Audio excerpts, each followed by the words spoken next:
শ্রমিক আন্দোলন থেমে যাবার পর গাজীপুরের সকল কারখানা খুলে দেয়া হয়েছে। শ্রমিকরাও কাজে যোগ দিয়েছেন। তবে নতুন করে যে সমস্যার সৃষ্টি হয়েছে সেটি জুট ব্যবসা নিয়ন্ত্রণকে কেন্দ্র করে। এতে কারখানাগুলোতে আবারও অশান্ত পরিবেশ সৃষ্টি হতে পারে বলে মনে করছেন সংশ্লিষ্টরা। গাজীপুরের জয়দেবপুর থেকে বিস্তারিত জানিয়েছেন মাজহারুল ইসলাম মাসুম।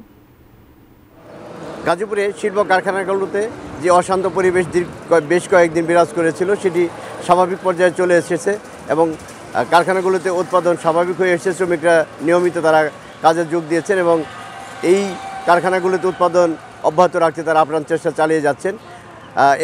তাদেরকে সহযোগিতা করছেন সেনাবাহিনী, বিজিবি, র্যাব সহ যে টাস্কফোর্স গঠন করা হয়েছে সেই টাস্কফোর্স তাদেরকে সহযোগিতা করে যাচ্ছে। কিন্তু এই কারখানা শ্রমিকদের যে অসন্তোষ দেখা দিয়েছিল বিভিন্ন দাবি দাওয়াতে, সেগুলো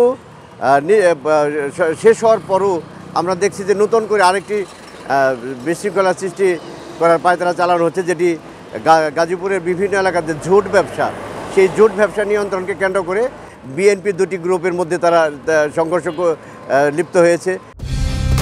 কালার এক্সপার্ট, জর্জ স্যাপ এবং মাইল্ড অন হ্যান্ডস টেকনোলজি সমৃদ্ধ অরিক্স ক্রিস্টাল ওয়াশ আপনার লন্ড্রি এক্সপার্ট। সেখানে 12 রাউন্ড গুলি বিস্ফোরণ করা হয়েছে এবং ককটেল বিস্ফোরণ করা হয়েছে। এতে গার্মেন্টসের পরিবেশ হয়তো আবার অশান্ত হতে পারে, যে কারণে তারা সরকারের কঠোর হস্তক্ষেপ কামনা করছেন যে এই শিল্পাধ্যুষিত গাজীপুরে যে সমস্ত কারখানা রয়েছে সেই কারখানাগুলোতে যাতে উৎপাদন স্বাভাবিক থাকে এবং কারখানার চাকা সচল থাকে, বৈদেশিক মুদ্রা যে আয় করা হচ্ছে গার্মেন্টস কারখানার মাধ্যমে সেগুলো যেন স্বাভাবিক পর্যায়ে থাকে, এই ব্যাপারে সরকারের হস্তক্ষেপ তারা কামনা করছেন এবং বিএনপির কেন্দ্রীয় নেতারা যারা নেতৃবৃন্দের হস্তক্ষেপ কামনা করছেন। এই ছিল আমার কাছে গাজীপুরে